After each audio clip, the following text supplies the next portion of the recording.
Hey Alpha Nurses, I'm Licensure from AlphaNursGuide.com. This is 100 Practice NCLEX questions. Without the way, let's get started. The client with a head injury is admitted into the intensive care unit. Which HCP medication order should the ICU nurse question? Select all that apply. 1. Morphine. 2. Mannitol. 3. Methylprednisolone. 4. Phenytoin. 5. Oxygen. The correct answers are 1. Morphine and 3. Methylprednisolone. Administering narcotics to clients with head injuries may mask signs of increased intracranial pressure, so the nurse questioning this medication would be appropriate. Research supports the finding that clients with head injuries who are treated with anti-inflammatory corticosteroids are 20% more likely to die within 2 weeks after the head injury than those who aren't treated. The nurse should question this medication. The client with a head injury is ordered a CT scan of the head with contrast dye. Which statements by the client warrant immediate intervention? Select all that apply. 1. I take atenolol for my high blood pressure. 2. I am allergic to many types of fish. 3. I get nauseated whenever I take aspirin. 4. I am taking metformin for my diabetes. 5. I had about 3 beers before I fell and hit my head. The correct answers are 2. I am allergic to many types of fish, and 4. I am taking metformin for my diabetes. The contrast dye used in a CT scan is iodine-based, and an allergy to shellfish suggests an allergy to iodine and would warrant the nurse notifying the HCP to cancel the contrast part of the CT scan. Further assessment would be needed. Metformin, a biguanide medication used for control of diabetes, must not be taken because the kidneys remove metformin. Contrast medium can greatly increase the level of metformin in the blood because damaged kidneys are not as effective at removing metformin from the body. The following clients have a head injury.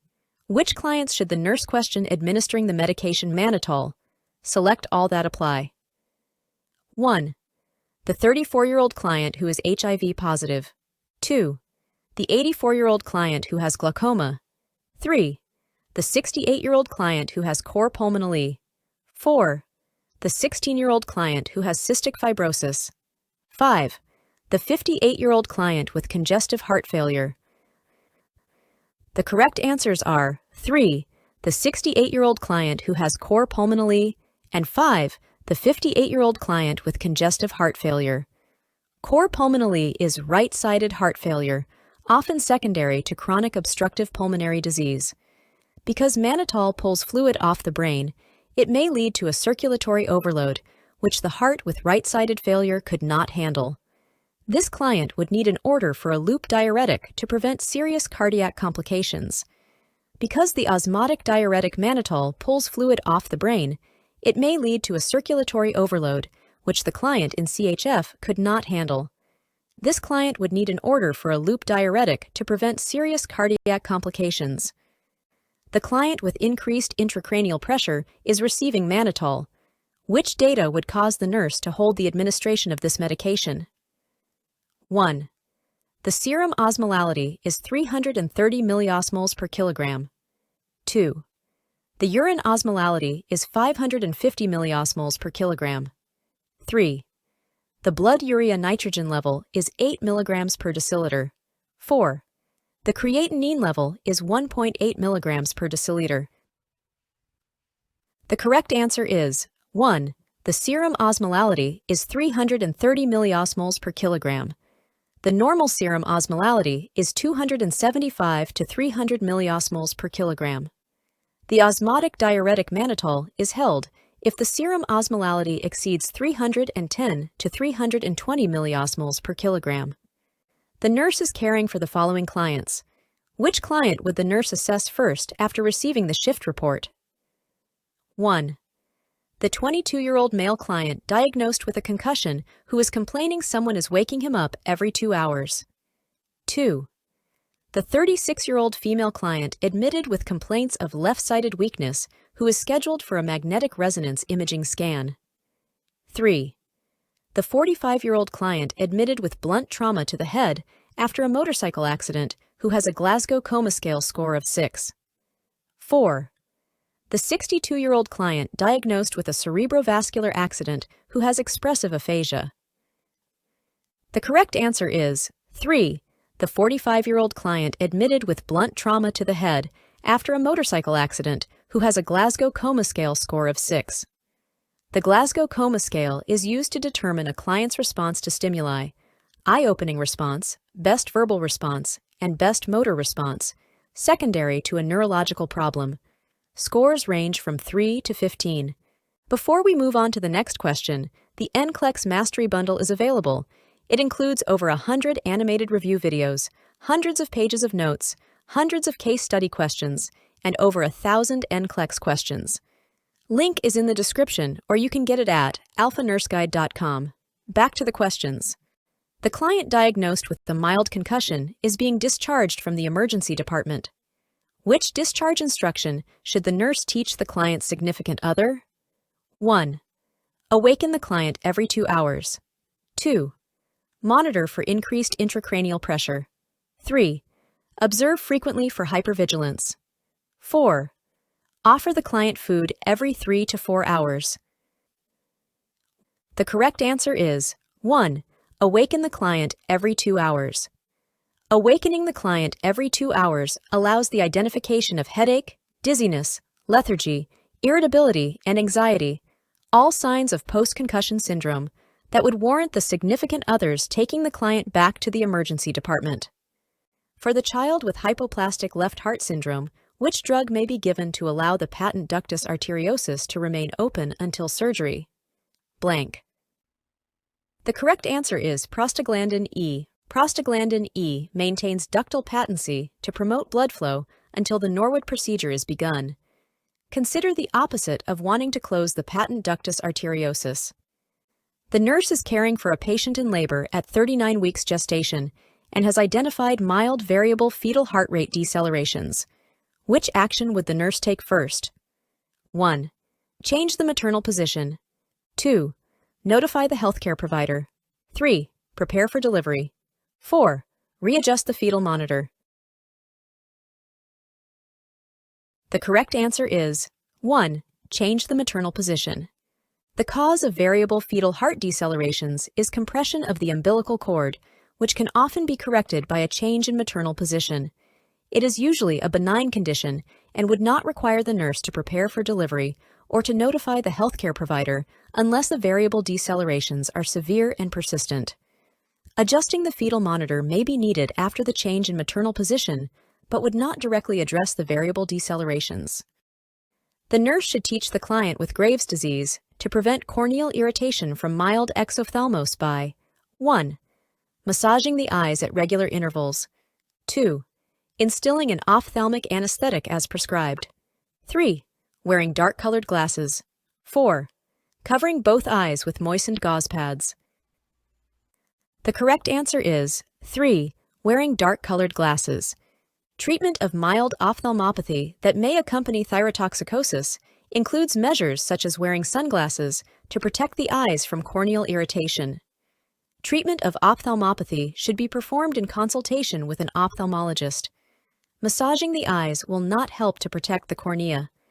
An ophthalmic anesthetic is used to examine and possibly treat a painful eye, not protect the cornea. Covering the eyes with moist gauze pads is not a satisfactory nursing measure to protect the eyes of a client with exophthalmos because treatment is not focused on moisture to the eye, but rather on protecting the cornea and optic nerve. In exophthalmos, the retrobulbar connective tissues and extraocular muscle volume are expanded because of fluid retention. The pressure is also increased. A 10-year-old child who is 5'4" tall with a history of asthma uses an inhaled bronchodilator only when needed. She takes no other medications routinely. Her best peak expiratory flow rate is 270 liters per minute. The child's current peak flow reading is 180 liters per minute. The nurse interprets this reading as indicating which of the following? 1. The child's asthma is under good control, so the routine treatment plan should continue. 2. The child needs to use her short-acting inhaled beta-2 agonist medication. 3. This is a medical emergency, requiring a trip to the emergency department for treatment. 4. the child needs to use is her inhaled cromolyn sodium. The correct answer is 2. The peak flow of 180 liters per minute is in the yellow zone, or 50% to 80% of the child's personal best. This means that the child's asthma is not well controlled, thereby necessitating the use of a short-acting beta-2 agonist medication to relieve the bronchospasm. A peak flow reading greater than 80% of the child's personal best would indicate that the child's asthma is in the green zone or under good control. A peak flow reading in the red zone, or less than 50% of the child's personal best, would require notification of the healthcare provider or a trip to the emergency department. Cromolyn sodium is not used for short-term treatment of acute bronchospasm. It is used as part of a long-term therapy regimen to help desensitize mast cells and thereby help to prevent symptoms. The nurse is assessing a client who has had a myocardial infarction. The nurse notes the cardiac rhythm on the monitor. See the electrocardiogram strip below. The nurse should 1. Notify the physician. 2. Call the rapid response team. 3. Assess the client for changes in the rhythm. 4. Administer lidocaine as prescribed. The correct answer is 3. Assess the client for changes in the rhythm. The client is experiencing a single PVC. PVCs are characterized by a QRS of longer than 0.12 second and by a wide, notched, or slurred QRS complex. There is no P wave related to the QRS complex, and the T wave is usually inverted. PVCs are potentially serious and can lead to ventricular fibrillation or cardiac arrest when they occur more than 6 to 10 in an hour in clients with myocardial infarction. The nurse should continue to monitor the client and note if the PVCs are increasing. It is not necessary to notify the physician or call the rapid response team at this point. Lidocaine is not indicated from the data on this ECG. Which intervention should the nurse implement when administering epoetin subcutaneously? Select all that apply. 1. Do not shake the vial prior to preparing the injection. 2. Apply a warm washcloth after administering the medication. 3. Discard any unused portion of the vial after pulling up the correct dose. 4. Keep the medication vials in the refrigerator until preparing to administer. 5. Administer the medication intramuscularly in the deltoid muscle. The correct answers are 1. Do not shake the vial prior to preparing the injection. 3. Discard any unused portion of the vial after pulling up the correct dose. And 4. Keep the medication vials in the refrigerator until preparing to administer. Do not shake the vial because shaking may denature the biological response modifier, epoetin, rendering it biologically inactive. The nurse should only use the vial for one dose. The nurse should not re-access the vial and should discard any unused portion because the vial contains no preservatives. The medication should be stored in the refrigerator and should be warmed to room temperature prior to its being administered. The nurse should apply ice to numb the injection site, not a warm washcloth after administration. This injection is administered subcutaneously, not intramuscularly. The client with increased intracranial pressure is receiving mannitol. Which intervention should the nurse implement to evaluate the effectiveness of the medication? 1. Monitor the client's vital signs. 2. Maintain strict intake and output. 3. Assess the client's neurological status. 4. Check the client's serum osmolality level. The correct answer is 3. Assess the client's neurological status. Mannitol, an osmotic diuretic, is administered to decrease intracranial pressure. Changes in intracranial pressure affect neurological status. Therefore, the client's neurological status should be evaluated to determine the effectiveness of the medication. The nurse is preparing to administer medications to the following clients. Which medication should the nurse question administering? 1. Furosemide to a client with a serum potassium level of 4.2 milliequivalents per liter. 2. Mannitol to a client with a serum osmolality of 280 milliosmol per kilogram. 3. Digoxin to a client with a digoxin level of 2.4 nanograms per milliliter. 4. Phenytoin to a client with a phenytoin level of 14 microgram per milliliter. The correct answer is 3. Digoxin to a client with a digoxin level of 2.4 nanograms per milliliter. The normal digoxin level is 0.8 to 2.0 nanograms per milliliter. A digoxin level of 2.4 nanograms per milliliter would warrant the nurse questioning the administration of this medication. The trade name for digoxin is lanoxin, and the classification is cardiac glycoside. The client has an open laceration on the right temporal lobe secondary to being hit on the head with a baseball bat. The emergency department's HCP sutures the laceration, and the CT scan is negative. Which instruction should the nurse discuss with the client? 1. Do not put anything on the laceration for 72 hours. 2. Use hydrocortisone cream 0.5% on the laceration. 3. Cleanse the area with alcohol 3 times a day. 4. Apply a topical antibiotic ointment to the sutured area. The correct answer is 4. Apply a topical antibiotic ointment to the sutured area. The sutured area must be cleansed with soap and water and patted dry, and an antibiotic ointment, such as Neosporin, should be applied to prevent infection. Before we move on to the next question, the NCLEX Mastery Bundle is available.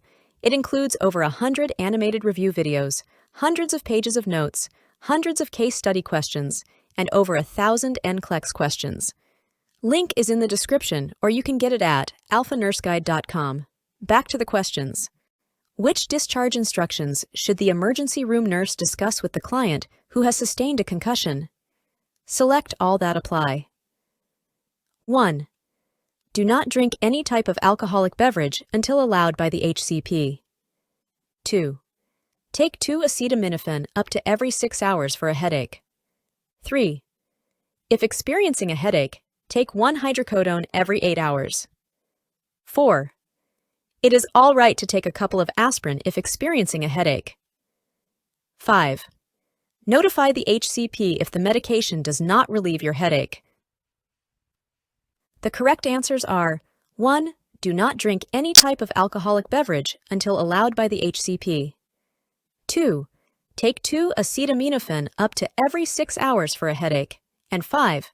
Notify the HCP if the medication does not relieve your headache.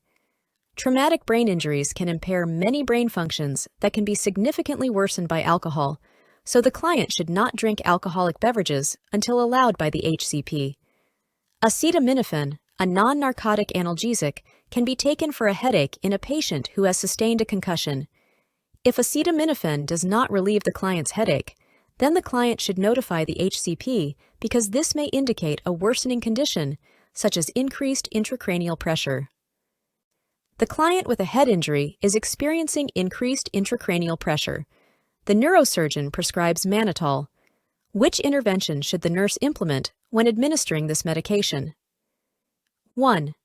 Monitor the client's arterial blood gases during administration. 2. Do not administer if the client's blood pressure is less than 90/60. 3. Ensure that the client's cardiac status is monitored by telemetry. 4. Use a filter needle when administering the medication. The correct answer is 4. Use a filter needle when administering the medication.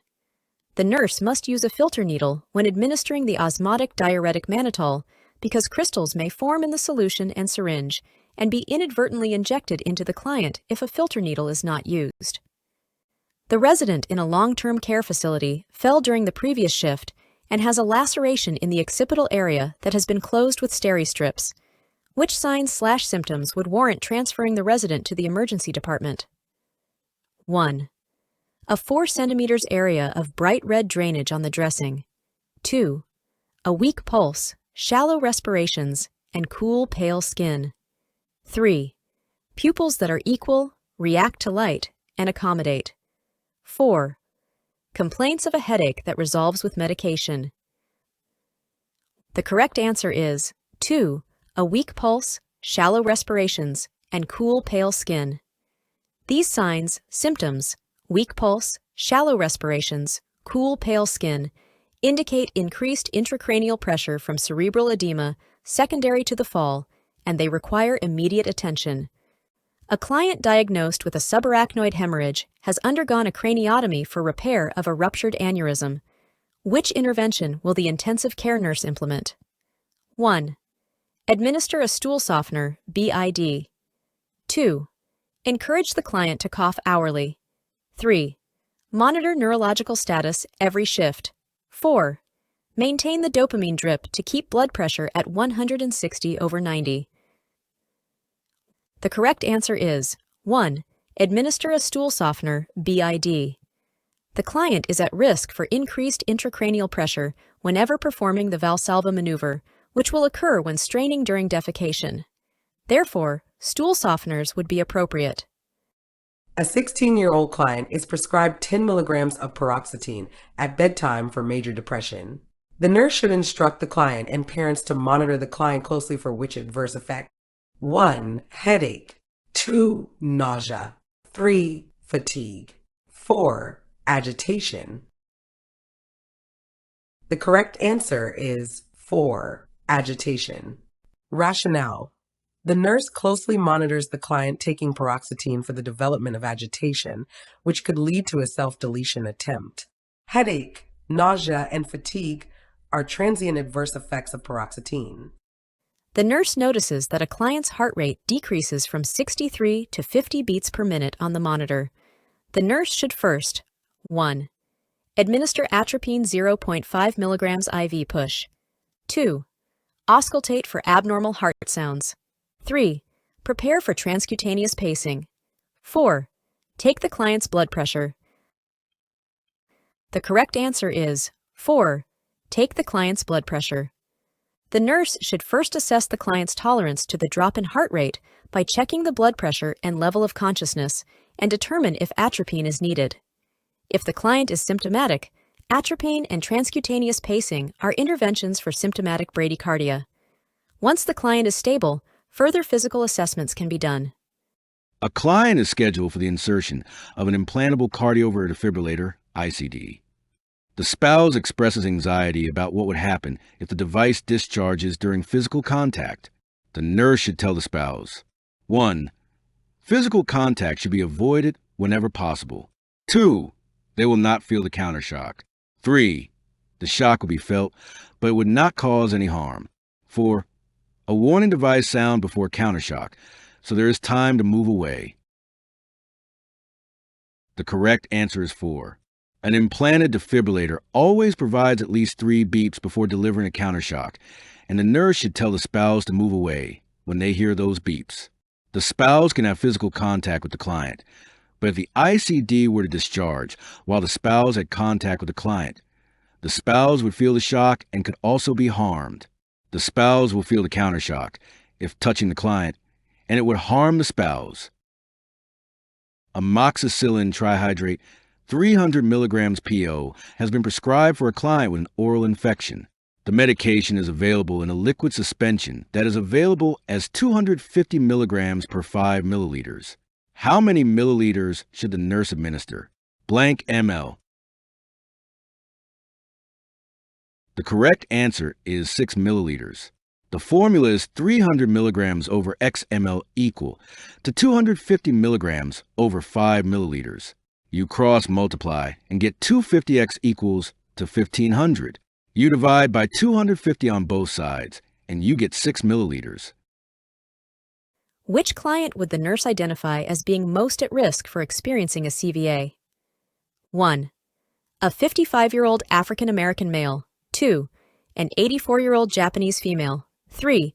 A 67-year-old Caucasian male. 4. A 39-year-old pregnant female. The correct answer is 1. A 55-year-old African American male. African Americans have twice the rate of CVAs as Caucasians, and men have a higher incidence than women. African Americans suffer more extensive damage from a CVA than do people of other cultural groups. What can an electrocardiogram detect? Select all that apply. 1. Ischemia. 2. Injury. 3. Cardiac output. 4. Dysrhythmias. 5. Systemic vascular resistance. 6. Occlusion pressure. 7. Conduction delay. The correct answers are 1. Ischemia. 2. Injury. 4. dysrhythmias. 7. Conduction delay. An electrocardiogram can indicate ischemia of the heart muscle. An electrocardiogram can indicate injury to the heart muscle. An electrocardiogram can show dysrhythmias. An electrocardiogram does show conduction delays. An electrocardiogram does not indicate cardiac output. An electrocardiogram does not show systemic vascular resistance. An electrocardiogram does not show occlusion pressures. The electrocardiogram checks the electrical system of the heart, not the mechanical system. Cardiac output is mechanical. Occlusion pressure does not have to do with the electrocardiogram, and systemic vascular resistance measures pressures in the peripheral system. An 18-month-old child has oral mucositis secondary to chemotherapy. Which task should the nurse delegate to the assistive personnel? 1. Reporting evidence of severe mucosal ulceration. 2. Assisting the child in swishing and spitting mouthwash. 3. Assessing the child's ability and willingness to drink through a straw. 4. Feeding the child a bland, moist, soft diet. The correct answer is 4. Feeding the child a bland, moist, soft diet. Helping the child to eat is within the scope of responsibilities for an AP. Assessing ability and willingness to drink and checking for extent of mucosal ulceration are the responsibilities of a nurse. An 18-month-old child is not able to swish and spit, which could result in swallowing the mouthwash. Mouthwash is not intended for swallowing because it can contain alcohol and other ingredients not safe for ingestion. A school-age child with cystic fibrosis asks the nurse what sports she can become involved in as she becomes older. Which of the following activities would be appropriate for the nurse to suggest? 1. Swimming. 2. Track. 3. Baseball. 4. Javelin throwing. The correct answer is 1. Swimming would be the most appropriate suggestion because it coordinates breathing and movement of all muscle groups and can be done on an individual basis or as a team sport. Because track events, baseball, and javelin throwing usually are performed outdoors, the child would be breathing in large amounts of dust and dirt, which would be irritating to her mucous membranes and pulmonary system. The strenuous activity and increased energy expenditure associated with track events, in conjunction with the dust and possible heat, would play a role in placing the child at risk for an upper respiratory tract infection and compromising her respiratory function.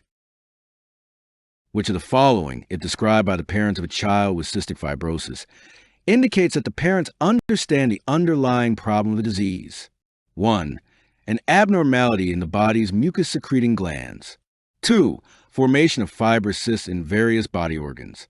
3. Failure of the pancreatic ducts to develop properly. 4. Reaction to the formation of antibodies against streptococcus. The correct answer is 1. CF is characterized by a dysfunction in the body's mucus-producing exocrine glands. The mucus secretions are thick and sticky rather than thin and slippery. The mucus obstructs the bronchi, bronchioles, and pancreatic ducts. Mucus plugs in the pancreatic ducts can prevent pancreatic digestive enzymes from reaching the small intestine, resulting in poor digestion and poor absorption of various food nutrients. Fibrous cysts do not form in various organs. Cystic fibrosis is an autosomal recessive inherited disorder and does not involve any reaction to formation of antibodies against streptococcus.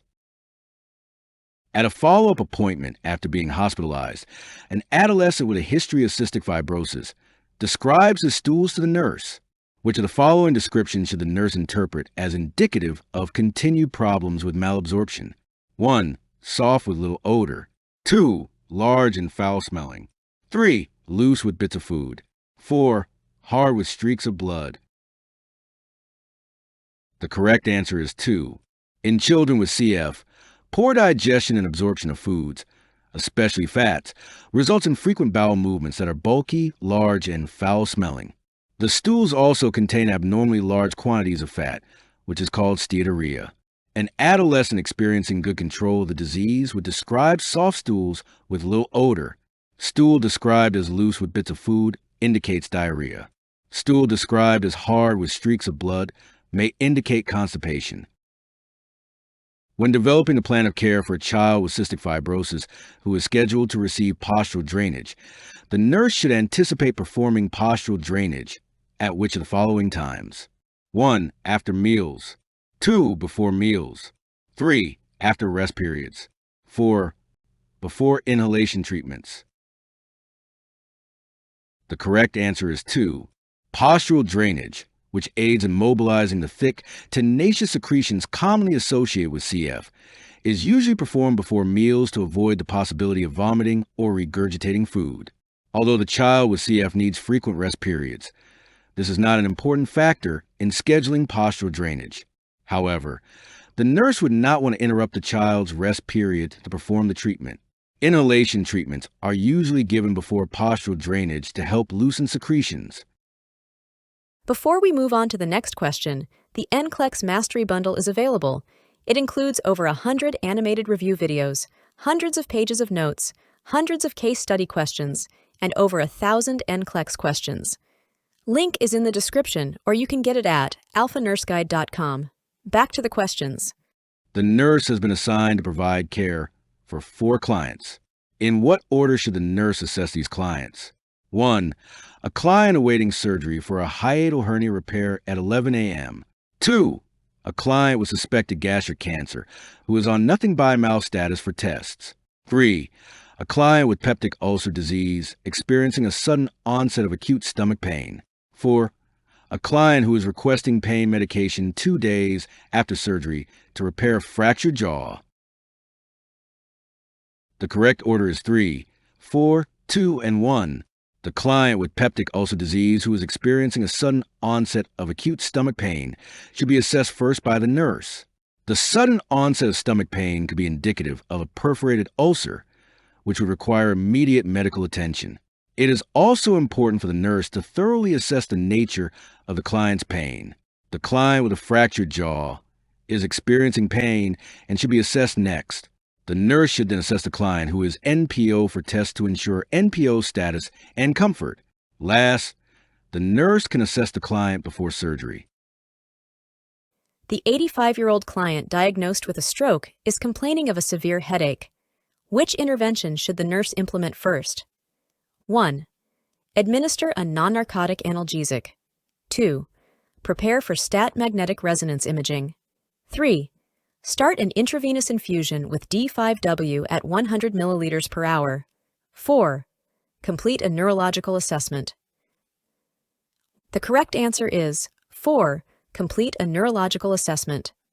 The nurse must complete a neurological assessment to help determine the cause of the headache before taking any further action.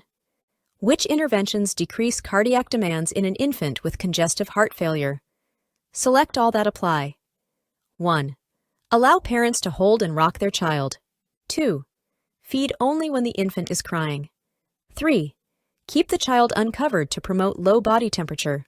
4. Make frequent position changes. 5. Feed the child when sucking the fists. 6. Change bed linens only when necessary. 7. Organize nursing activities. The correct answers are 1. Allow parents to hold and rock their child. 4. Make frequent position changes. 5. Feed the child when sucking the fists. 6. Change bed linens only when necessary. And 7. Organize nursing activities.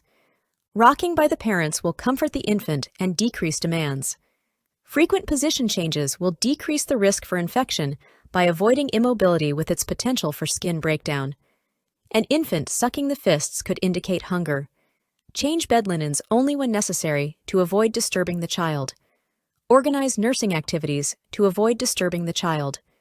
The infant would not be fed when crying because crying increases cardiac demands. The infant might choke if the nipple is placed in the mouth and the child inhales when trying to swallow. Keep the child normothermic to reduce metabolic demands. The telephone triage nurse in the prenatal clinic receives the following calls. Which telephone call would require immediate notification of the healthcare provider? 1. Patient reports leaking vaginal fluid at 34 weeks gestation. 2. Patient reports nausea and vomiting at 8 weeks gestation. 3. Patient reports pedal edema at 39 weeks gestation. 4. Patient reports vaginal itching at 20 weeks gestation. The correct answer is 1. Patient reports leaking vaginal fluid at 34 weeks gestation. Leaking vaginal fluid at 34 weeks gestation requires immediate attention because it could indicate premature rupture of membranes with the risk of premature birth. A nurse in a prenatal clinic can safely give telephone advice regarding nausea, vomiting, and pedal edema, which can be considered normal in pregnancy. The nurse would assess the complaint, give the patient evidence-based advice, and define the circumstances under which the patient should call back. Vaginal itching at 20 weeks gestation could indicate a yeast infection. Depending on clinic protocols, the nurse could, after phone assessment, safely recommend an over-the-counter medication or arrange an office visit for the patient.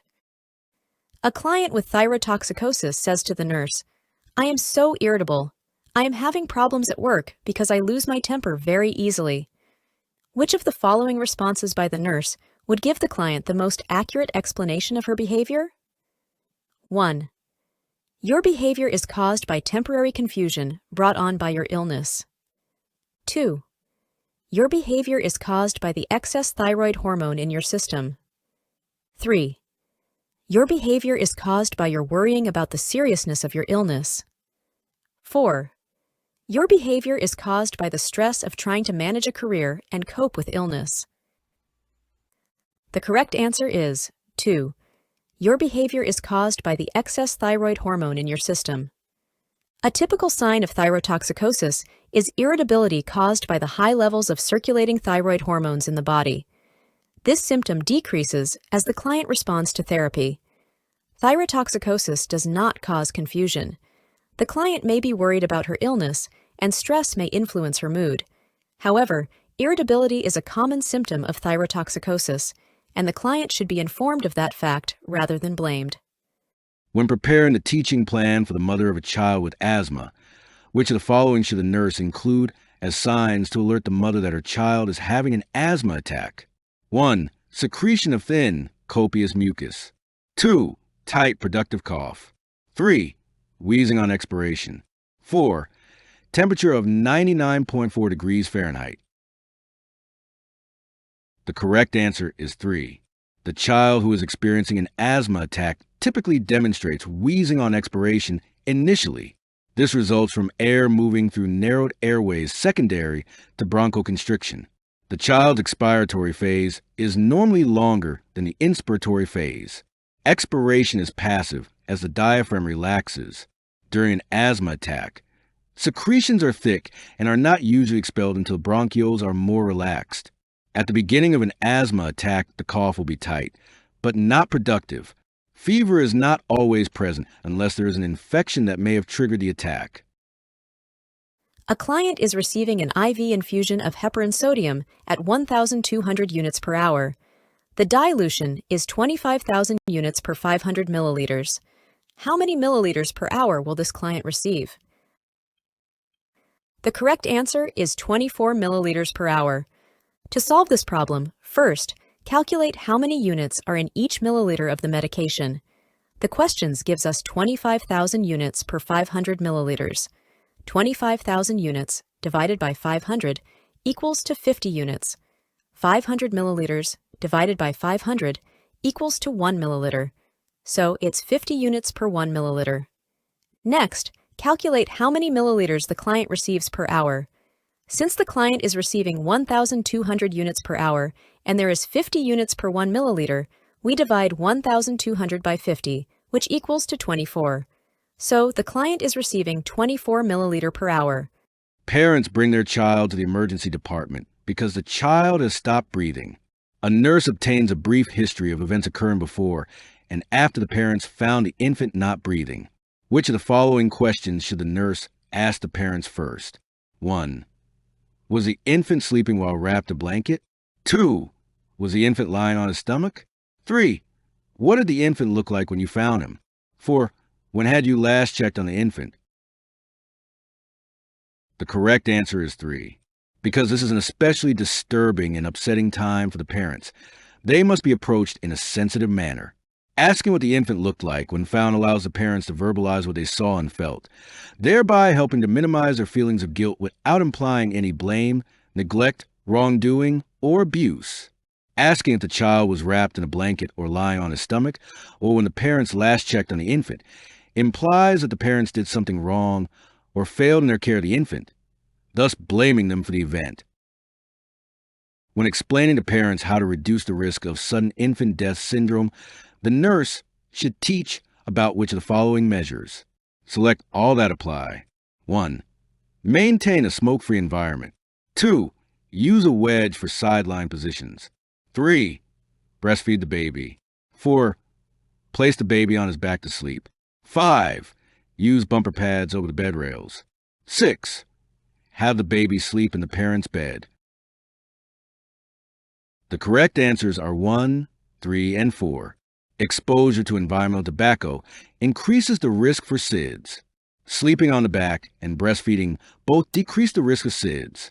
The sideline position is not recommended for sleep. It is recommended that babies be dressed in sleepers and that cribs are free of blankets, pillows, bumper pads, and stuffed animals. Co-bedding with parents is not recommended as parents may roll on the child.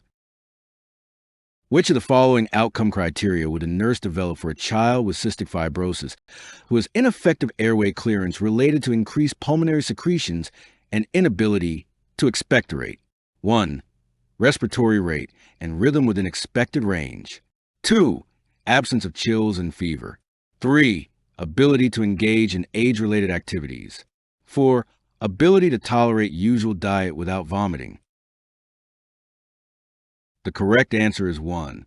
After treatment.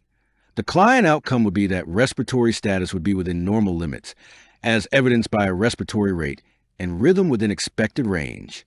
Absence of chills and fever, although related to an underlying problem causing the respiratory problem, do not specifically relate to the respiratory problem of ineffective airway clearance. The child's ability to engage in age-related activities may provide some evidence of improved respiratory status. However, this outcome criterion is more directly related to activity intolerance. Although the child's ability to tolerate his or her usual diet may indirectly relate to respiratory function, this outcome is more specifically related to an imbalanced nutrition that may or may not be related to the child's respiratory status. When developing a recreational therapy plan of care for a 3-year-old child hospitalized with pneumonia and cystic fibrosis, which of the following toys would be appropriate? 1. 100-piece jigsaw puzzle. 2. Child's favorite doll. 3. Fuzzy stuffed animal. 4. Scissors, paper, and paste. The correct answer is 2. The child's favorite doll will be a good choice of toys. The doll provides support and is familiar to the child. Although a 3-year-old may enjoy puzzles, a 100-piece jigsaw puzzle is too complicated for an ill 3-year-old child. In view of the child's lung pathology, a fuzzy stuffed animal would not be advised because of its potential as a reservoir for dust and bacteria, possibly predisposing the child to additional respiratory problems. Scissors, paper, and paste are not appropriate for a 3-year-old unless the child is supervised closely. When teaching the parents of an older infant with cystic fibrosis about the type of diet the child should consume, which of the following would be appropriate? 1. Low-protein diet. 2. High-fat diet. 3. Low-carbohydrate diet. 4. High-calorie diet. The correct answer is 4. CF affects the exocrine glands. Mucus is thick and tenacious, sticking to the walls of the pancreatic and bile ducts and eventually causing obstruction. Because of the difficulty with digestion and absorption, a high-calorie, high-protein, high-carbohydrate, moderate fat diet is indicated.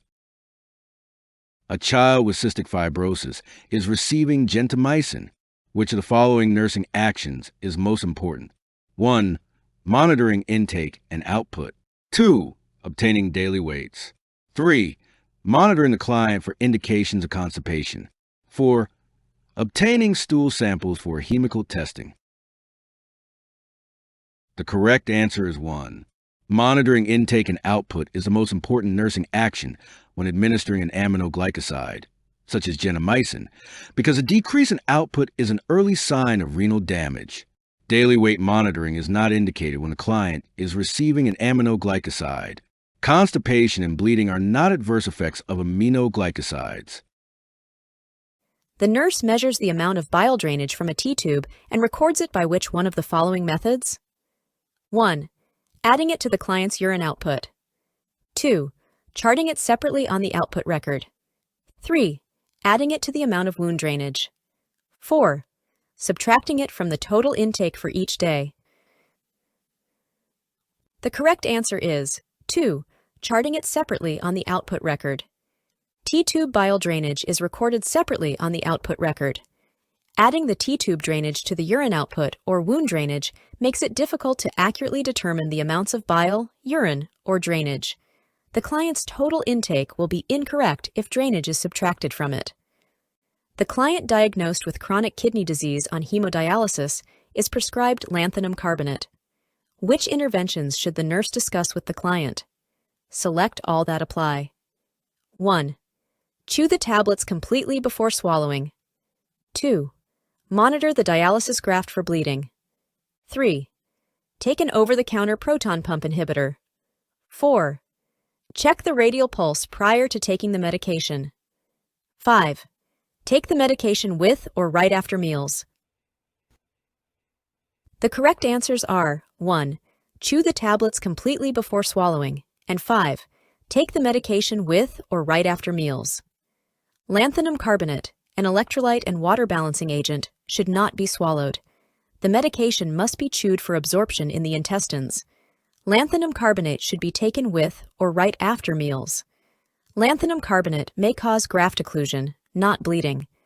Lanthanum carbonate does not increase gastric acid secretion. Therefore, the client would not need to take a proton pump inhibitor. Lanthanum carbonate may cause hypotension, and the blood pressure must be checked, not the pulse rate.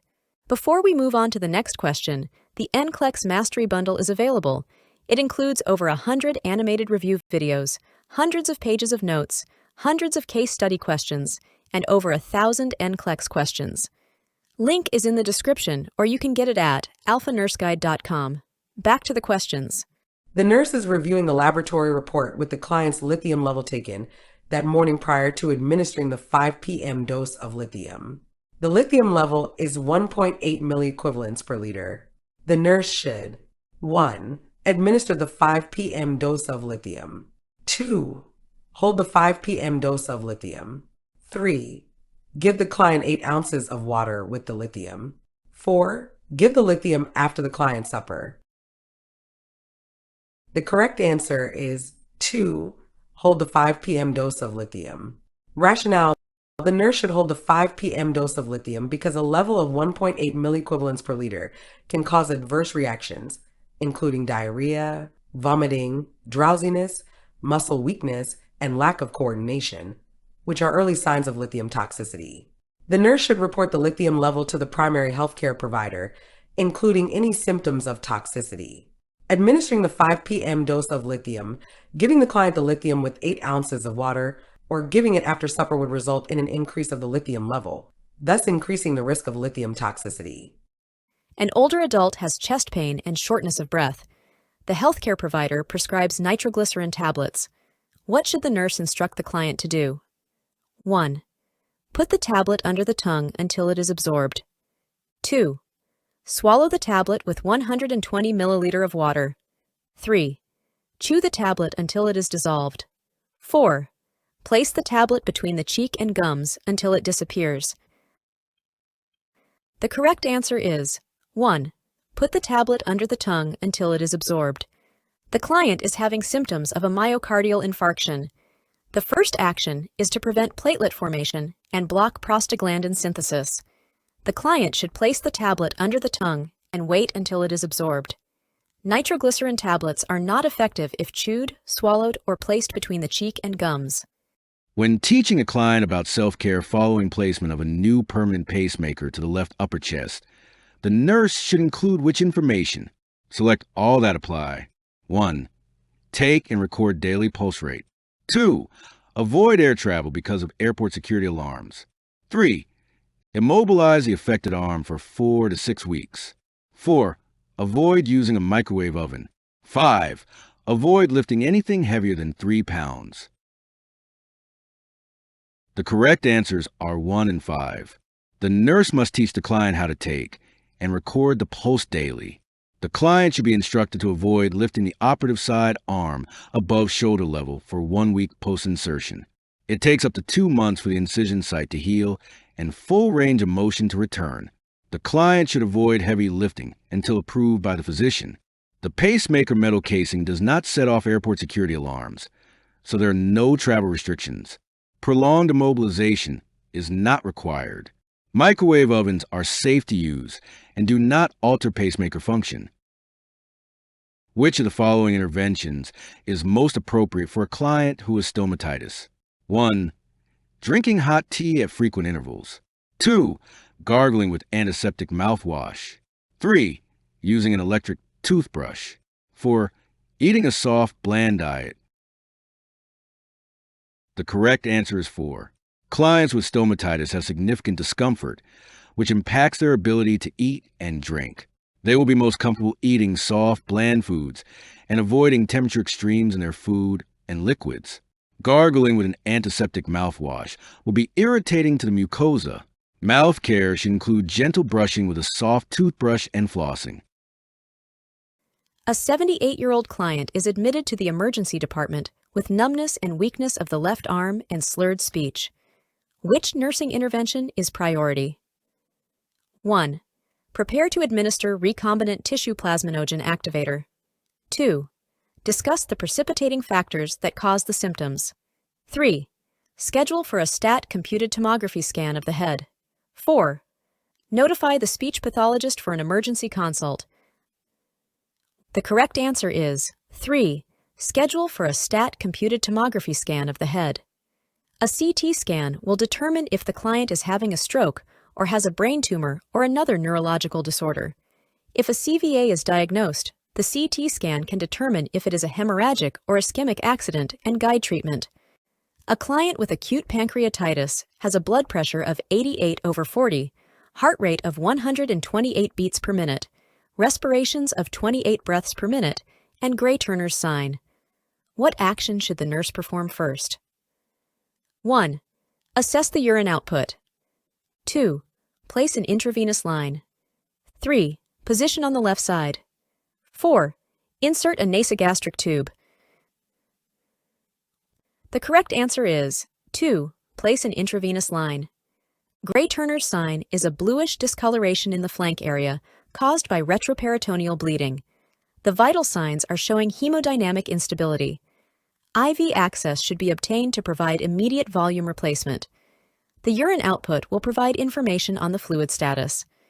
A nasogastric tube is indicated for clients with uncontrolled nausea and vomiting or gastric distension. Repositioning the client may be considered for pain management once the client's vital signs are stable. A nurse is helping a suspected choking victim. The nurse should perform the Heimlich maneuver when the victim 1. Starts to become cyanotic. 2. Cannot speak due to airway obstruction. 3. Can make only minimal vocal noises. 4. Is coughing vigorously. The correct answer is 2. The Heimlich maneuver should be administered only to a victim who cannot make any sounds due to airway obstruction. If the victim can whisper words or cough, some air exchange is occurring, and an emergency medical system should be called instead of attempting the Heimlich maneuver. Cyanosis may accompany or follow choking. However, the Heimlich maneuver should only be initiated when the victim cannot speak. When discussing recent onset of feelings of sadness and depression in a client with hypothyroidism, the nurse should inform the client that these feelings are 1. The effects of thyroid hormone replacement therapy will diminish over time. 2. Related to thyroid hormone replacement therapy and will not diminish over time. 3. A normal part of having a chronic illness. 4. Most likely related to low thyroid hormone levels and will improve with treatment. The correct answer is 4. Most likely related to low thyroid hormone levels and will improve with treatment. Hypothyroidism may contribute to sadness and depression. It is good practice for clients with newly diagnosed depression to be monitored for hypothyroidism by checking serum thyroid hormone and thyroid-stimulating hormone levels. This client needs to know that these feelings may be related to her low thyroid hormone levels and may improve with treatment. Replacement therapy does not cause depression. Depression may accompany chronic illness, but it is not normal. When performing external chest compressions on an adult during cardiopulmonary resuscitation, the rescuer should depress the sternum. 1. 0.5 inch. 2. 1 inch. 3. 1.5 inches. 4. 2 inches. The correct answer is 4. An adult sternum must be depressed 2 inches with each compression to ensure adequate heart compression. A client is given amiodarone in the emergency department for a dysrhythmia. Which of the following indicates the drug is having the desired effect? 1. The ventricular rate is increasing. 2. The absent pulse is now palpable. 3. The number of premature ventricular contractions is decreasing. 4. The fine ventricular fibrillation changes to coarse ventricular fibrillation. The correct answer is 3. Amiodarone is used for the treatment of premature ventricular contractions, ventricular tachycardia with a pulse, atrial fibrillation, and atrial flutter. Amiodarone is not used as initial therapy for a pulseless dysrhythmia. A client's diagnosis of cystic fibrosis was made 13 years ago, and she has since been hospitalized several times. On the latest admission, the client has labored respirations, fatigue, malnutrition, and failure to thrive. Which nursing actions are most important initially? 1. Placing the client on bed rest and prescribing a blood gas analysis. 2. Prescribing a high-calorie, high-protein, low-fat, vitamin-enriched diet and pancreatic granules. 3. Applying an oximeter and initiating respiratory therapy. 4. Inserting an IV line and initiating antibiotic therapy.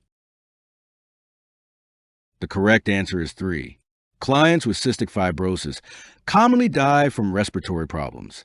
The mucus in the lungs is tenacious and difficult to expel, leading to lung infections and interference with oxygen and carbon dioxide exchange. The client will likely need supplemental oxygen and respiratory treatments to maintain adequate gas exchange, as identified by the oximeter reading. The child will be on bed rest due to respiratory distress. However, although blood gases will probably be prescribed, the oximeter readings will be used to determine oxygen deficit and are, therefore, more of a priority. A diet high in calories, proteins, and vitamins with pancreatic granules added to all foods ingested will increase nutrient absorption and help the malnutrition. However, this intervention is not the priority at this time. Inserting an IV to administer antibiotics is important and can be done after ensuring adequate respiratory function. At 8 a.m., the nurse reviews the amount of T-tube drainage for a client who underwent an open cholecystectomy yesterday. After reviewing the output record, the nurse should 1. Report the 24-hour drainage amount at 12 noon. 2. Clamp the T-tube. 3. Evaluate the tube for patency. 4. Irrigate the T-tube. The correct answer is 3. Evaluate the tube for patency. The T-tube should drain approximately 300 to 500 ml in the first 24 hours, and after 3 to 4 days, the amount should decrease to less than 200 ml in 24 hours. With the sudden decrease in drainage at 8 a.m., the nurse should immediately assess the tube for obstruction of flow that can be caused by kinks in the tube or the client lying on the tube. Drainage color must also be assessed for signs of bleeding.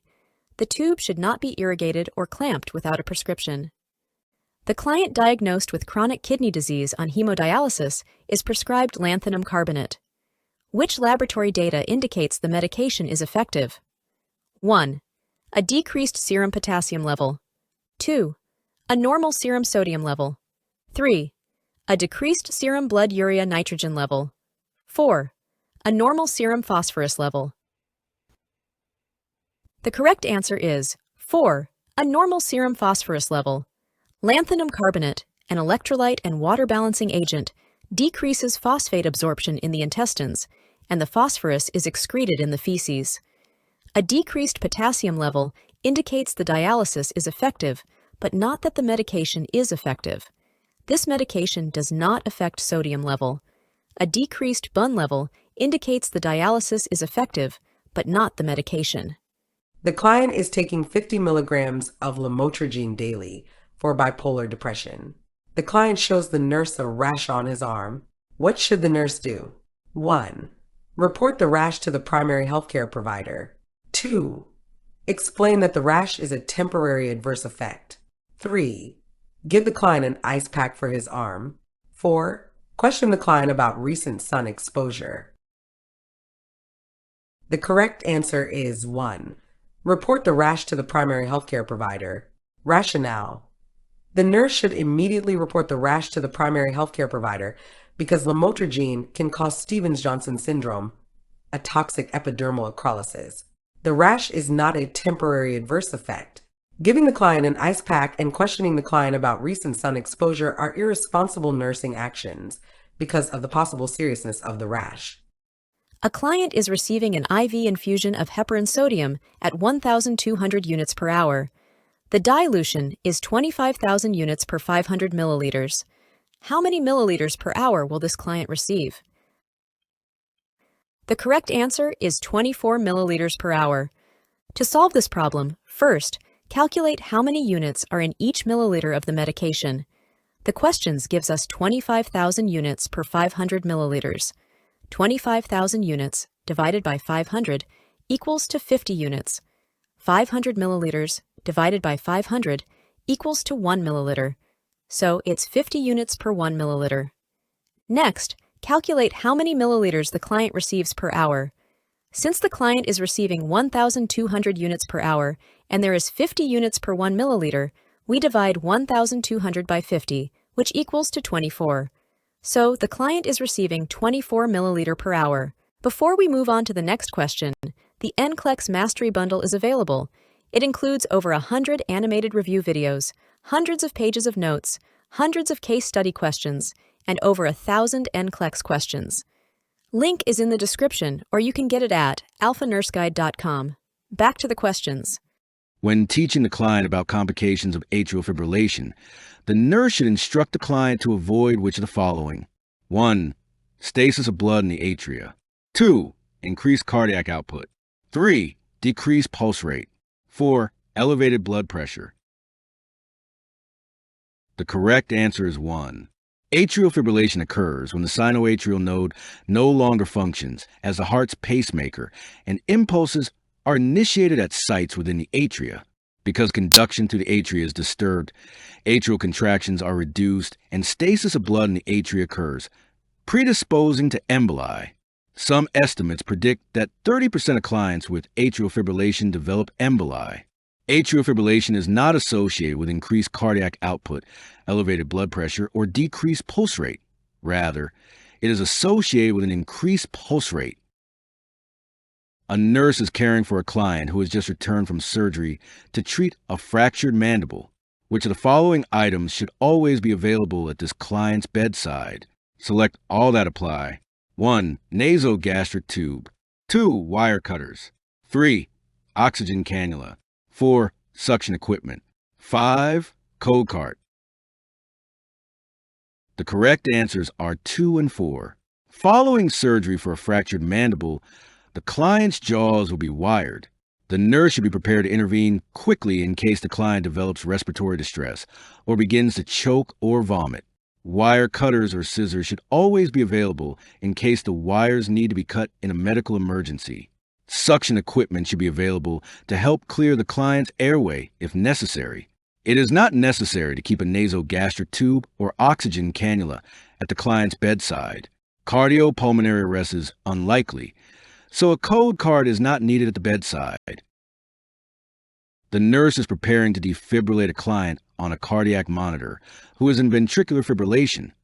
See the photo. The nurse should do which of the following? 1. Move the paddle in the nurse's left hand to the midline. 2. Move the paddle in the nurse's right hand to above the client's nipple. 3. Grasp the handles of the paddles to allow visibility of the black markings on the paddle. 4.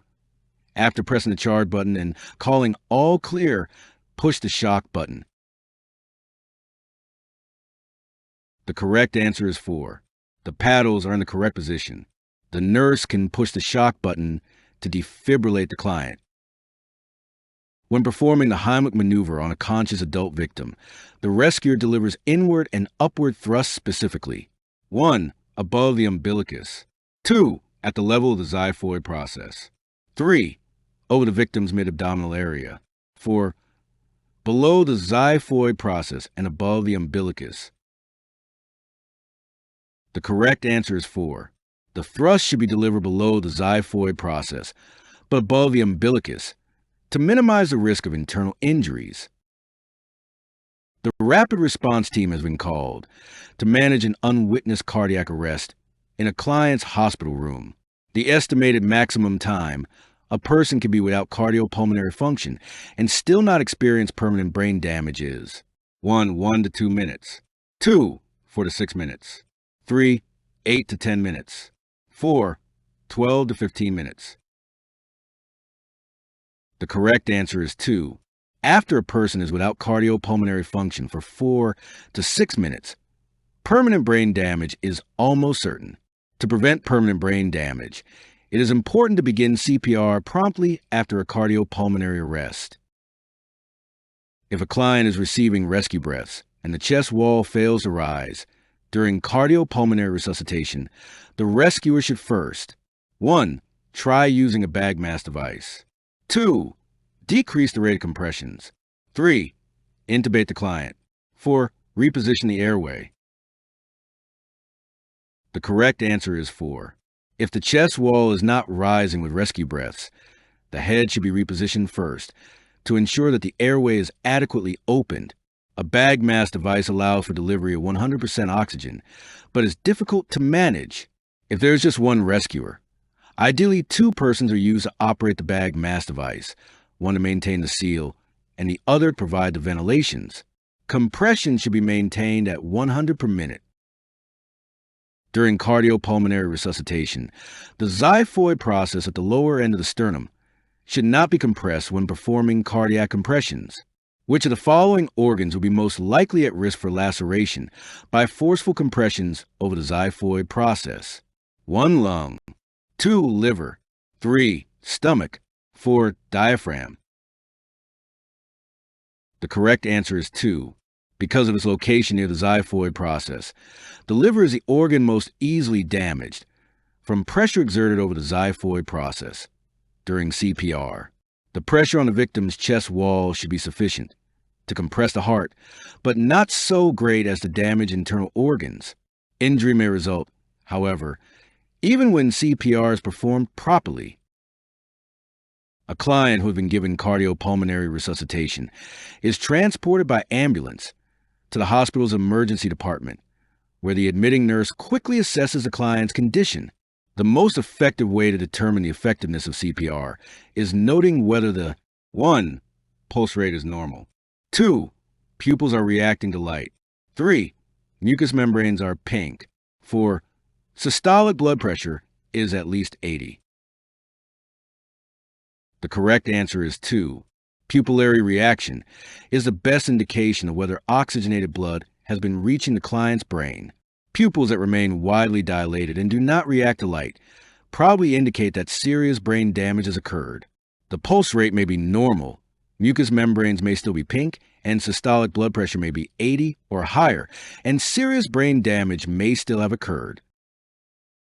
A nurse teaches a client experiencing heartburn to take 1.5 ounces of Maalox when symptoms appear. How many milliliters should the client take? Blank ml. The correct answer is 45 milliliters. 1 ounce equal to 30 milliliters. You multiply 30 by 1.5. You get 45 milliliters. Which assessment data would indicate to the nurse that the client would be at risk for a hemorrhagic stroke? 1. A blood glucose level of 480 milligrams per deciliter. 2. A right-sided carotid brute. 3. A blood pressure of 220 over 120. 4. The presence of bronchogenic carcinoma. The correct answer is 3.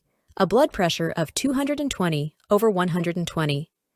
Uncontrolled hypertension is a risk factor for hemorrhagic stroke, which is a ruptured blood vessel inside the cranium. The nurse is caring for a child who has undergone a cardiac catheterization. During recovery, the nurse notices the dressing is saturated with bright red blood. The nurse's first action is to 1. Call the interventional cardiologist. 2. Notify the cardiac catheterization laboratory that the child will be returning. 3. Apply a bulky pressure dressing over the present dressing. 4. Apply direct pressure 1 inch above the puncture site. The correct answer is 4. Apply direct pressure 1 inch above the puncture site.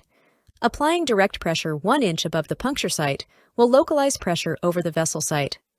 Options 1 and 2 are not appropriate actions. Option 3 can be done after applying direct pressure 1 inch above the puncture site.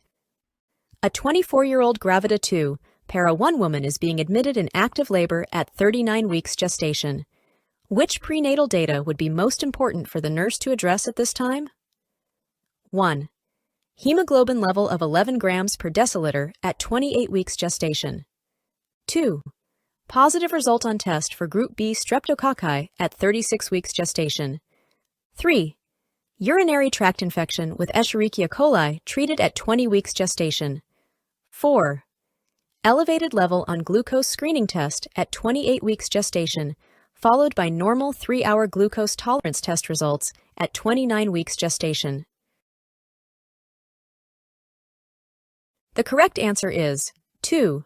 Positive result on test for Group B streptococci at 36 weeks gestation. The positive Group B streptococci result requires immediate action. The healthcare provider must be notified, and orders obtained for prompt antibiotic prophylaxis during labor to reduce the risk of mother-to-newborn transmission of Group B streptococci. The other data are not as significant in the care of the patient at this moment. Intrapartum appropriate antibiotic treatment of the mother with Group B streptococci supports the perinatal core measure of reducing healthcare-acquired bloodstream infections in newborns. Propylthuracil is prescribed for a client with Graves' disease. The nurse should teach the client to immediately report which of the following? 1. Sore throat. 2. Painful excessive menstruation. 3. Constipation. 4. Increased urine output. The correct answer is 1. Sore throat. The most serious adverse effects of PTU are leukopenia and agranulocytosis, which usually occur within the first 3 months of treatment. The client should be taught to promptly report to the healthcare provider signs and symptoms of infection, such as a sore throat and fever. Clients having a sore throat and fever should have an immediate white blood cell count and differential performed, and the drug must be withheld until the results are obtained. Painful menstruation, constipation, and increased urine output are not associated with PTU therapy. A 12-year-old with asthma wants exercise. Which of the following activities should the nurse suggest to improve breathing? 1. Soccer. 2. Swimming. 3. Track. 4. Gymnastics. The correct answer is 2. Swimming is appropriate for this child because it requires controlled breathing, assists in maintaining cardiac health, enhances skeletal muscle strength, and promotes ventilation and perfusion. Stop and start activities, such as soccer, track, and gymnastics, commonly trigger symptoms in asthmatic clients. A client has undergone a laparoscopic cholecystectomy. Which of the following instructions should the nurse include in the discharge teaching? 1. Empty the bile bag daily. 2. Breathe deeply into a paper bag when nauseated. 3. Keep adhesive dressings in place for 6 weeks. 4. Report bile-colored drainage from any incision. The correct answer is 4. Report bile-colored drainage from any incision. There should be no bile-colored drainage coming from any of the incisions post-operatively. A laparoscopic cholecystectomy does not involve a bile bag. Breathing deeply into a paper bag will prevent a person from passing out due to hyperventilation. It does not alleviate nausea. If the adhesive dressings have not already fallen off, they are removed by the surgeon in 7 to 10 days, not 6 weeks. Before we move on to the next question, the NCLEX Mastery Bundle is available. It includes over 100 animated review videos, hundreds of pages of notes, hundreds of case study questions, and over 1,000 NCLEX questions. Link is in the description, or you can get it at alphanurseguide.com. back to the questions. The monitor technician informs a nurse that the client has started having premature ventricular contractions every other beat, which is a priority nursing action. 1. Activate the rapid response team. 2. Assess the client's orientation and vital signs. 3. Call the physician.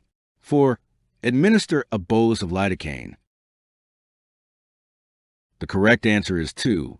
The priority action is to assess the client and determine whether the rhythm is life-threatening. More information, including vital signs, should be obtained, and the physician should be quickly notified. A bolus of lidocaine may be prescribed to treat this arrhythmia. This is not a code-type situation unless the client has been determined to be in a life-threatening situation. The client who has been hospitalized with pancreatitis does not drink alcohol because of her religious convictions. She becomes upset when the physician persists in asking her about alcohol intake. The nurse should explain that the reason for these questions is that 1. There is a strong link between alcohol use and acute pancreatitis. 2. Alcohol intake can interfere with the tests used to diagnose pancreatitis. 3. Alcoholism is a major health problem, and all clients are questioned about alcohol intake. 4. The physician must obtain the pertinent facts, regardless of religious beliefs. The correct answer is 1. There is a strong link between alcohol use and acute pancreatitis. Alcoholism is a major cause of acute pancreatitis in the United States and Canada.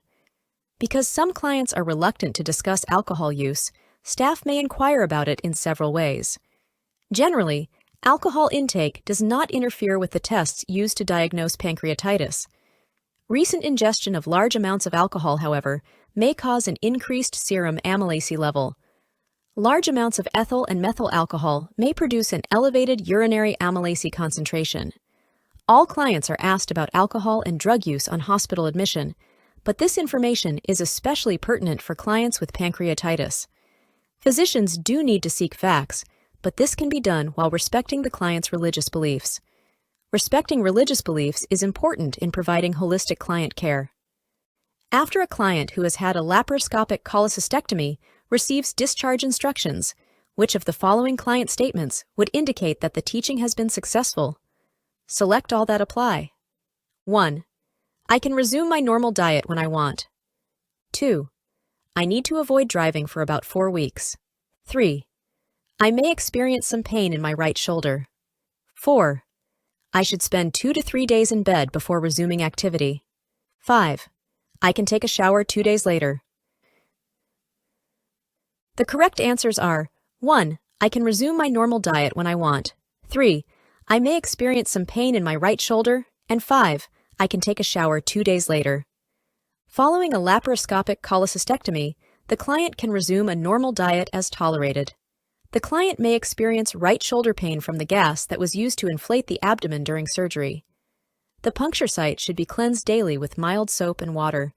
If a Band-Aid was applied after surgery, it can be patted dry or removed and replaced.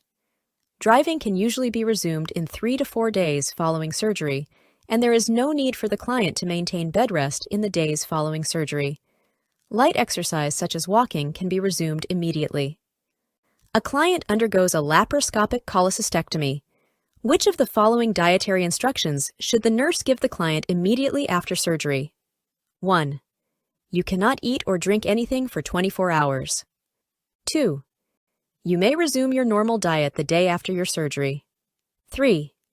Drink liquids today and eat lightly for a few days. 4. You can progress from a liquid to a bland diet as tolerated. The correct answer is 3. Drink liquids today and eat lightly for a few days. Immediately after surgery, the client will drink liquids. A light diet can be resumed the day after surgery.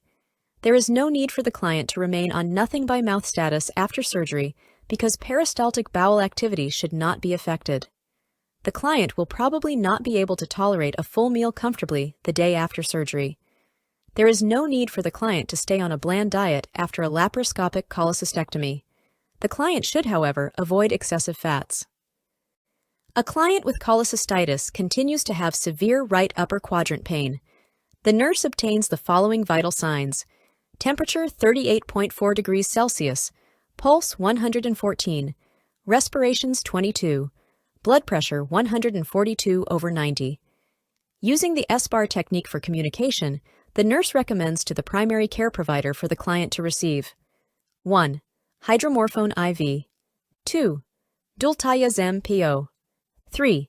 Meperidine IM, 4. Promethazine IM.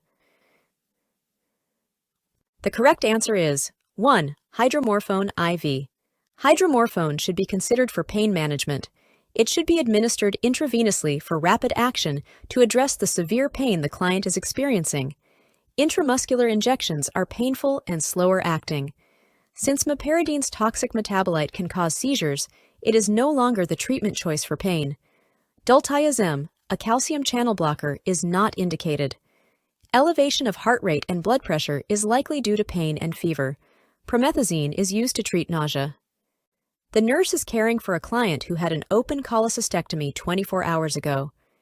The client's vital signs have been stable over the last 24 hours, with most recent temperature 37 degrees Celsius, blood pressure 118/76, respiratory rate 16 breaths per minute, and heart rate 78 beats per minute, but are now changing. Which of the following indicate that the nurse should contact the physician? 1.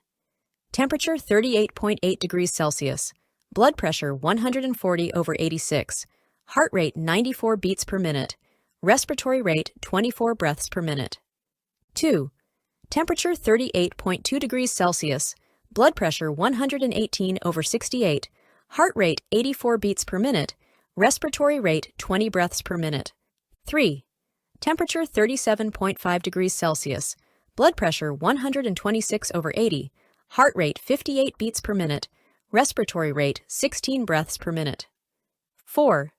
Temperature 36.4 degrees Celsius, blood pressure 98/64, heart rate 98 beats per minute, respiratory rate 18 breaths per minute. The correct answer is 1. Temperature 38.8 degrees Celsius, blood pressure 140/86, heart rate 94 beats per minute, respiratory rate 24 breaths per minute. This client is exhibiting 3 of 4 signs of systemic inflammatory response syndrome: temperature greater than 38 degrees Celsius or less than 36 degrees Celsius, heart rate greater than 90 beats per minute, respiratory rate greater than 20 breaths per minute. The fourth indicator is an abnormal white blood cell count, greater than 12,000, less than 4,000, or greater than 10% bands. At least 2 of these variables are required to define systemic inflammatory response syndrome. The nurse in the long-term care facility is caring for a client with an indwelling catheter. Which preparation should the nurse order for the client? 1. Cranberry juice with breakfast daily. 2. Nitrofurantoin, 100 milligrams every 12 hours for 7 days. 3. Vitamin C every night at bedtime. 4. Golden Seal 2 milliliters in water 2 to 3 times daily. The correct answer is 1. Cranberry juice with breakfast daily. Cranberry juice is acidic and will change the pH of the urine, making it harder for bacteria to survive in the environment.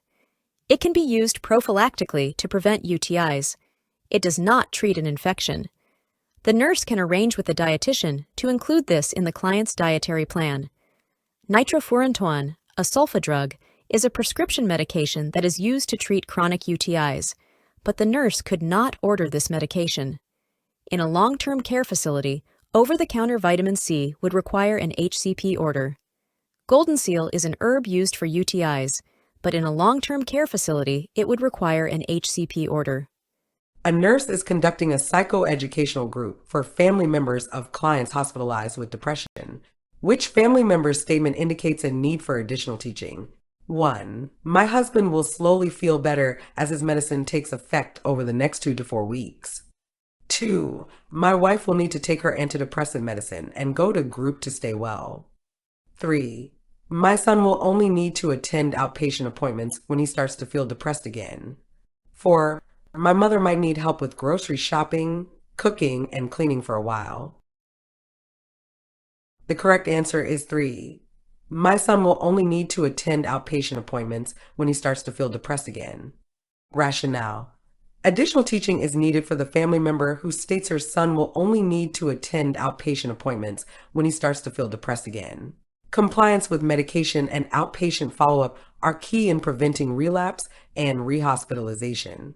The statements expressing expectations of feeling better as medication takes effect, needing medicine and group therapy to stay well, and needing help with grocery shopping, cooking, and cleaning for a while indicate the family's understanding of depression, medication, and follow-up care.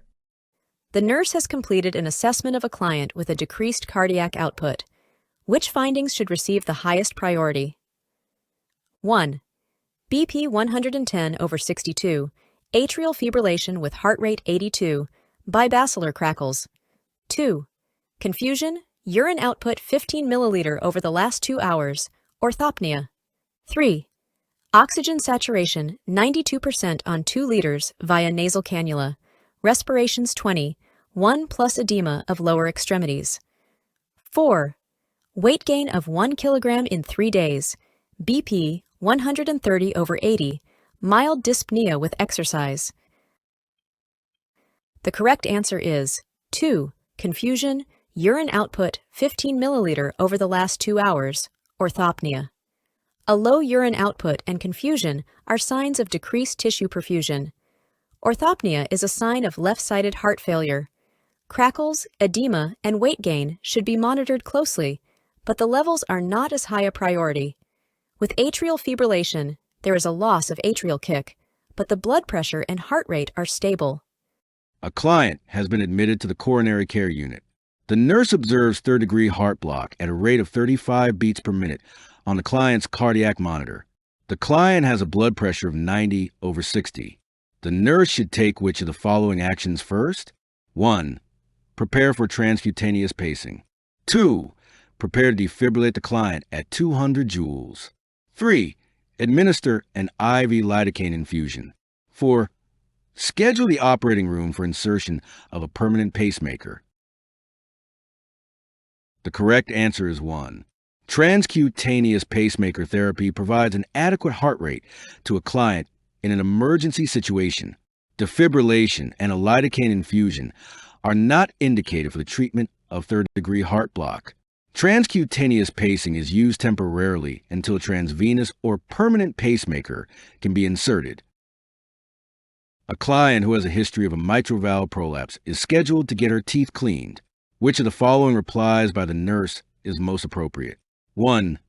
The physician will need to reevaluate the status of your heart condition before your dental appointment. 2. Be sure to remind your dentist that you have a heart condition. 3. It is important for you to care for your teeth because your heart condition makes you more susceptible to developing oral infections. 4.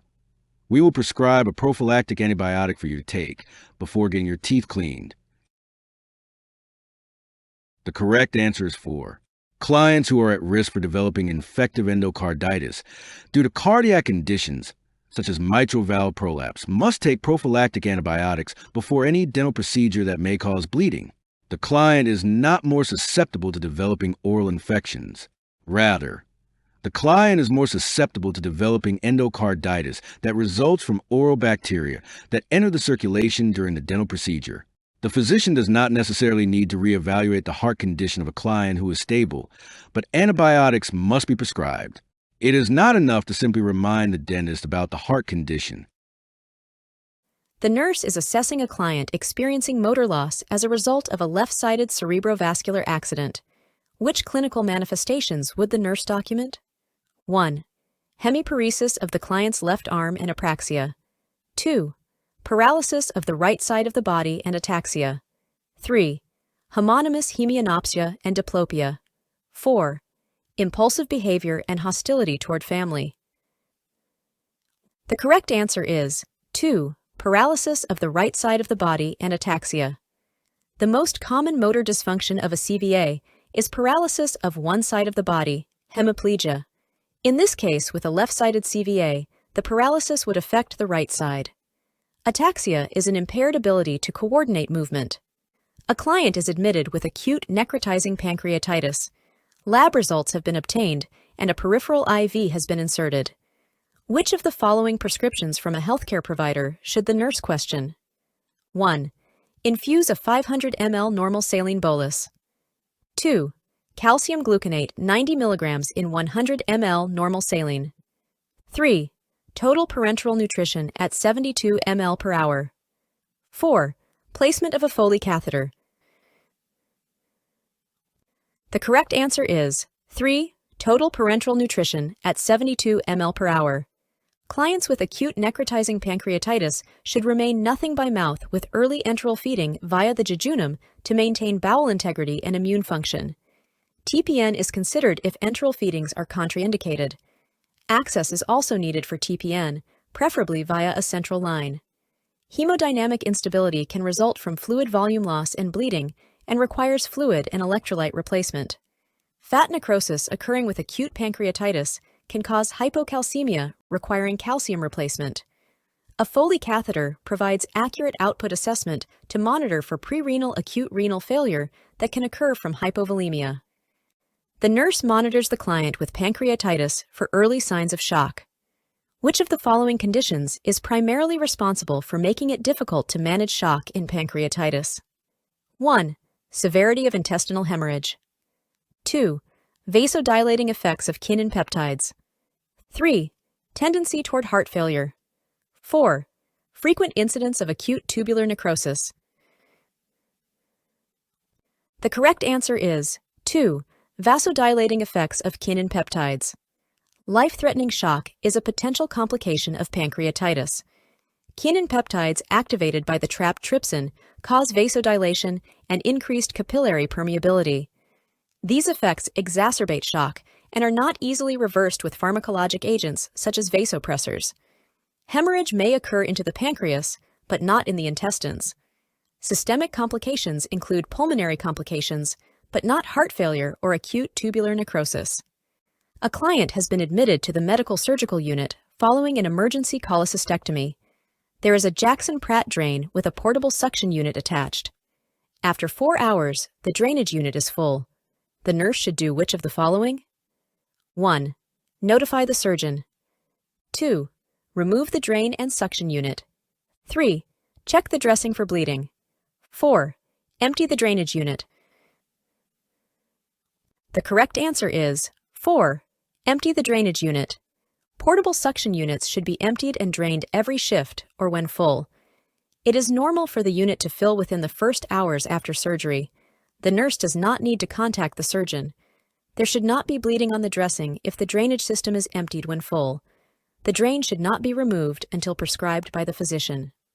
Before we move on to the next question, the NCLEX Mastery Bundle is available. It includes over 100 animated review videos, hundreds of pages of notes, hundreds of case study questions, and over 1,000 NCLEX questions. Link is in the description, or you can get it at alphanurseguide.com. Back to the questions. Which of the following discharge instructions would be appropriate for a client who has had a laparoscopic cholecystectomy and has sutures covered by steri-strips? 1. Avoid showering for 1 week after surgery. 2.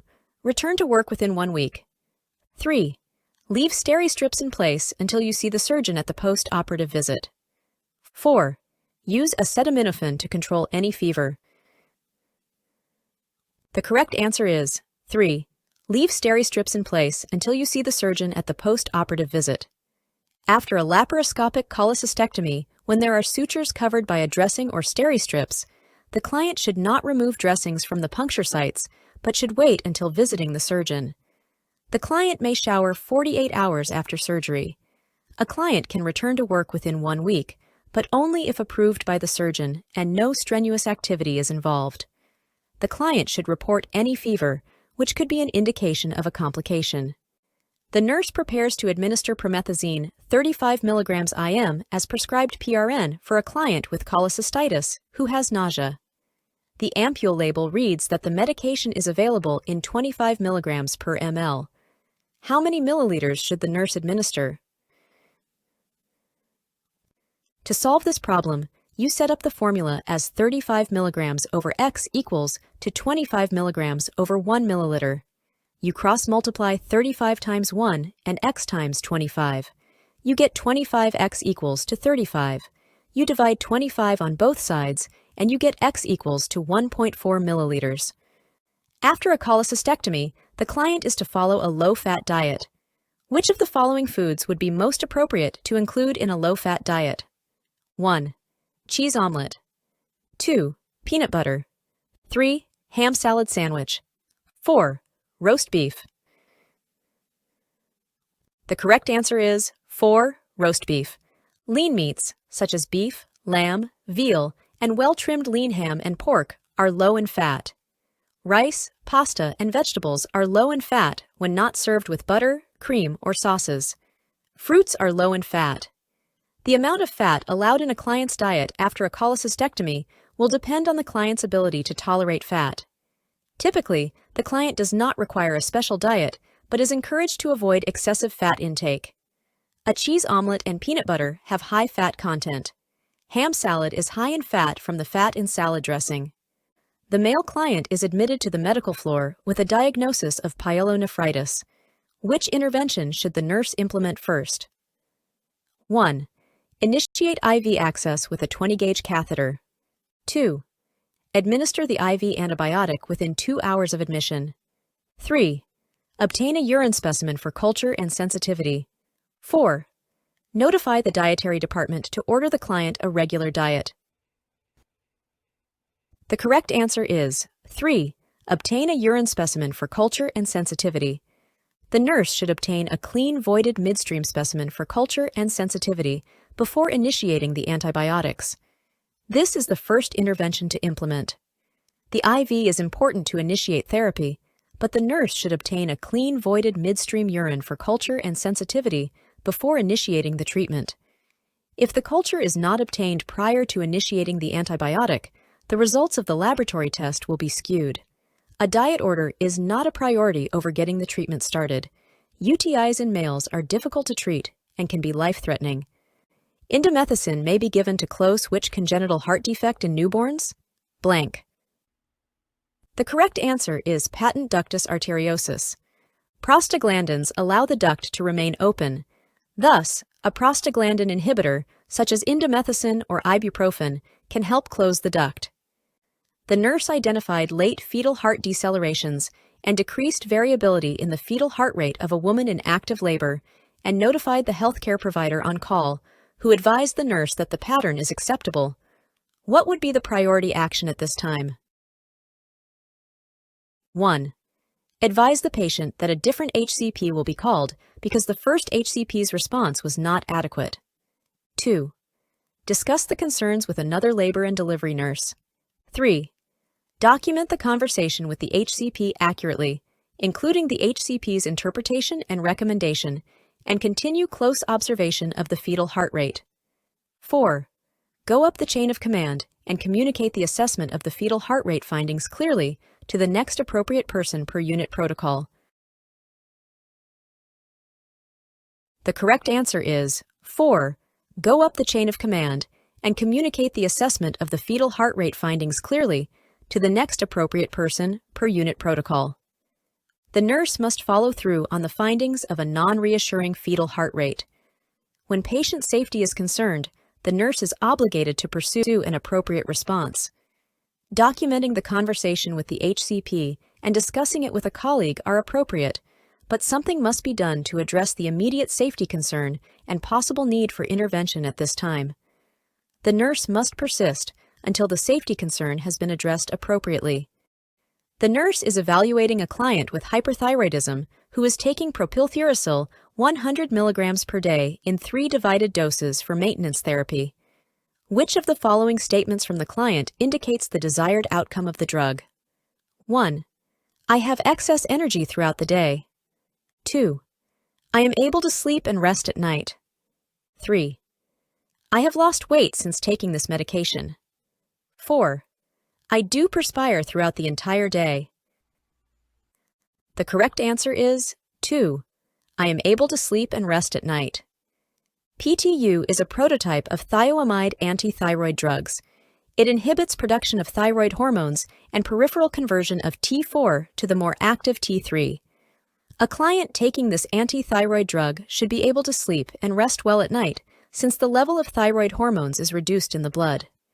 Excess energy throughout the day, loss of weight, and perspiring through the day are symptoms of hyperthyroidism, indicating the drug has not produced its outcome.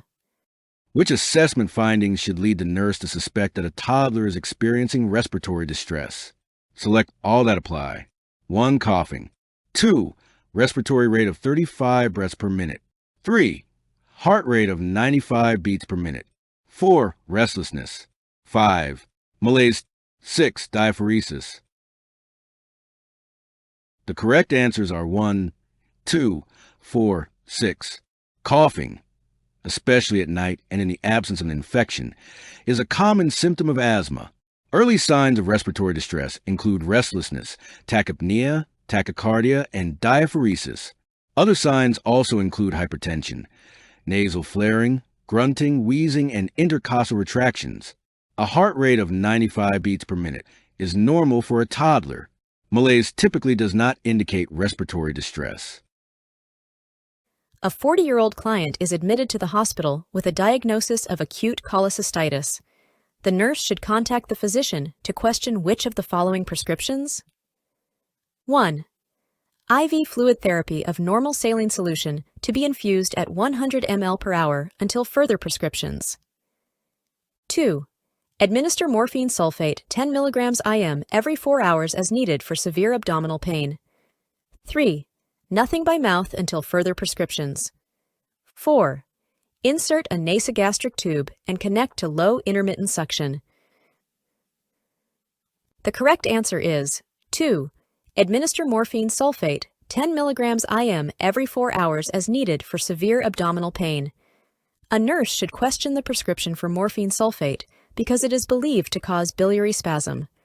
Thus, the preferred opioid analgesic to treat cholecystitis is meperidine. Elderly clients should not be given meperidine because of the risk of acute confusion and seizures in this population. An alternative pain medication will be necessary. IV fluid therapy is used to maintain fluid and electrolyte balance that may result from NPO status and gastric suctioning. NPO status and gastric decompression prevent further gallbladder stimulation. The client diagnosed with chronic kidney disease is prescribed apoetin. Which statement best describes the scientific rationale for administering this medication? 1. This medication stimulates red blood cell production. 2. This medication stimulates white blood cell production. 3. This medication is used to treat thrombocytopenia. 4. This medication increases the production of urine. The correct answer is 1. This medication stimulates red blood cell production. Apoetin, a biologic response modifier, is a glycoprotein produced by the kidney that stimulates red blood cell production in response to hypoxia. It is prescribed to treat the anemia that occurs in clients diagnosed with CKD. Filgrastim is the biological response modifier that stimulates WBCs and is not used in the treatment of CKD. Oprilvecin is the biological response modifier that stimulates megakaryocyte and thrombocyte production, which stimulates platelet production to prevent thrombocytopenia in clients receiving chemotherapy. There is no medication that increases the production of urine. Diuretics increase the excretion of urine, but do not affect the production of urine. You can get the NCLEX Mastery Bundle now, link is in the description, or you can get it at alphanurseguide.com.